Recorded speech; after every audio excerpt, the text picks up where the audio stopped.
Warrior, warning. What I am about to tell you is beyond shocking. Beyond. Sit down if you're not sitting down. Get ready to listen. When the New York Times begins to report on what I'm about to tell you, this disturbing teen dating trend, as they called it, you know things are bad. Let me explain. We've been hearing over the past 2 years in particular at the Warriors from various healthcare partners that we have that the most common thing happening in emergency rooms are girls showing up that have been strangled with bruises around their throats, their necks, their upper bodies. And this is across the country. Because the trend is, and usually the first dating, and I use that term lightly, dating experience for 12 to 17-year-olds is strangulation. That this is an acceptable form of affection. Boys strangling girls. Think about this.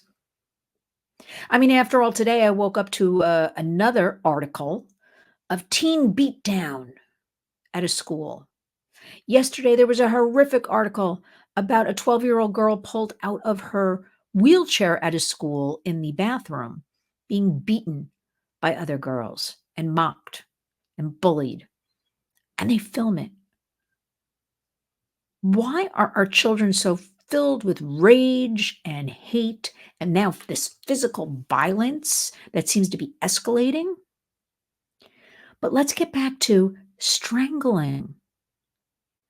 Well, let me tell you, whether you want to hear it or not, and I'm no prude, but it's time to talk about it, is the proliferation and easy access to pornography is fueling our children's brains. I kid you not.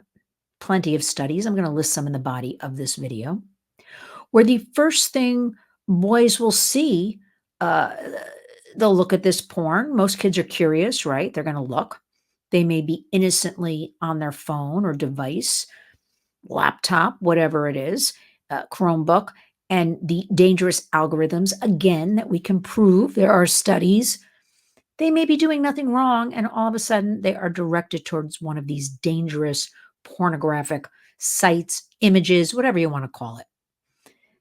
And because porn has become so normalized, this is what boys are seeing. Boys are young boys. The studies that we have are like 12 to 17. And these porn categories are no longer two people just having sex, or they are vicious, a lot of these categories, and violent. And I don't need to list them out here. But a lot of these involve beatings, strangulations, pulling, slapping, all of that. And let's be adults here and talk about it. So this is what our young men, our boys are seeing. So their first experience with a girl is, it's not their fault. This is what they're seeing. This is what's being accepted. This is what's being normalized. Their young brains can't, handle, or they think this is exciting, or they think this is just the way it's supposed to be, which is why I keep telling you to talk to your kids. Stop with the embarrassment. They're seeing all this and hearing all this stuff anyway. Get on top of it. Be in front of it, right? It's like always the best PR strategy. Let me switch this over to a little bit of business now. Is you get in front of a story, the damage control. You create the narrative. No matter how bad the story is, you get in front of it. You create the narrative, and kind of brainwash everybody. Well, our children right now are being brainwashed by strangers on their devices with this horrific content. And they're going out and replicating it in real life. So we have these 12, 13, 14-year-old girls showing up, purple, bruises, everything on their necks, because their first experience as a girl is strangulation. What do you think that does to them? Lifelong trauma. There's none of this, suck it up attitude that I hear out of a lot of people. Doesn't work. So there's all this violence and rage and acceptable behavior, and we have to break it. Nobody's going to do it for us. It's going to go on and on and on because nobody's stopping porn. Lots of money to be made. That is the blanket reason for any of this. So much money being made. But our children are suffering. These are our precious children that will be our soon adults, our future leaders. There is a very well documented youth mental health crisis. I also just posted another study came out 2 days ago.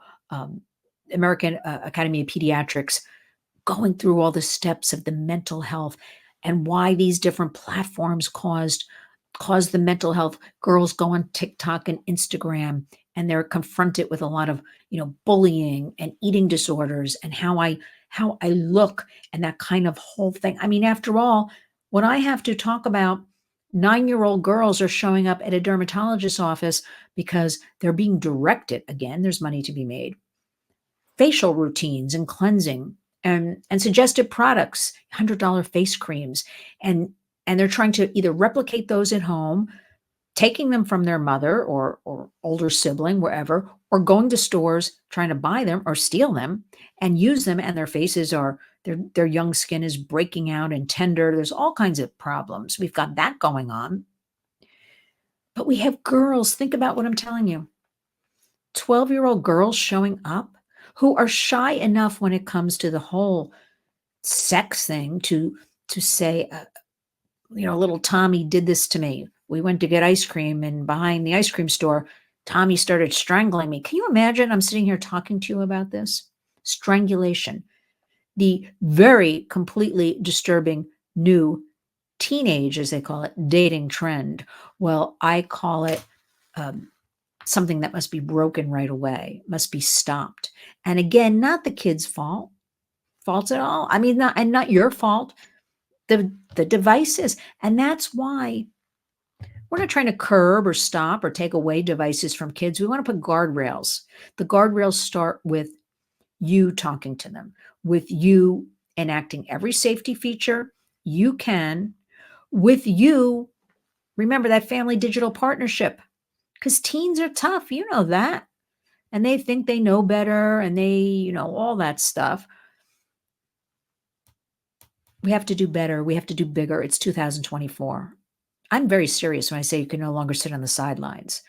When I hear report after report, or nurses or other attendants in an emergency room, or any of these minute clinics around the country, girls coming in with strangulation marks,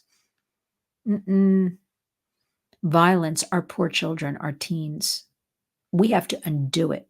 They've been fed so much junk. We got to put them on a diet. It's up to us. So join me. Write to me if you need some more help, you have questions, lynn@lynswarriors.org.